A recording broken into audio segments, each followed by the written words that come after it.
Good morning guys. So mag-rescue mi sa amo ang mga parintingan na baan o nawad-an og balay o wala gyud sila nakuha diri sa Purokyu pa. So namin diri karon ni Ma'am Lalads para mag-rescue, mag-extend og help para sa iyo. Ato silang tan-aw. So guys, naanaw ko diri sa balay sa ako ang tatay. Mao na ni ang kuan sulod sa ilang balay. O makita nimo nga kanang grabe na kaayo. Wala gyud sila makuha pati ilang mga documents and lapok kaayo ni sa diri. Papako ni diretso dito kay dito sila sa evacuation. Mao ni ang realidad. So mao sulod sa ilang balay karon. Kay gikan dito sa gawas puno na kuan. Abi nila hinay kaayo ang last part. Nag-awas-awas na siya. So timdari to kari ya dunok pa dito pag-abot dito tapos diri bagsak siya diri. So wala sila nakuha. Ay tabang hindi gumagoy El Saliman Tapos manong balay nila Pastor Sander guys.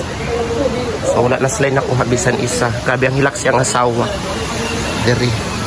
Eh kung makitaan man good ninyo, ang tubig wala na dito sa may sapa. Diri na siya nag-agi, nagsimang man good. So ang balay nga na diri, kani apektado og kani diri. Ang balay nila Sander connected sa balay nila Tatay Joel.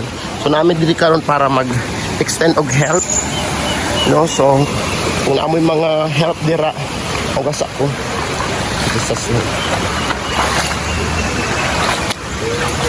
So, maano siya. Maano ang balay nila.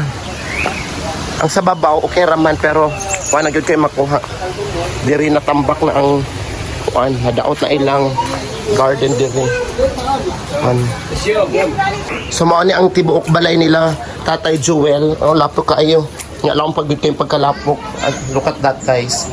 Wala gyud kayo makuha. Maano si CR nila, pero tanaw nga. Sirang-sira na og pati dito sa sulod. Grabe siguro di na gyud sila. Kailangan na-trap ang bata gani halos di na makuha daw kay na-trap na sila diri. So, mao ni ang kahimtang sa among maigsoon diri. So, and we need to extend our help for them tungod kay in this time nga grabe ka pito sa kinabuhi. Wa na gyud tay magpuan kung di mag. Grabe ako kumasta di ulan ko sa kabisi kung kuan. Muni ala.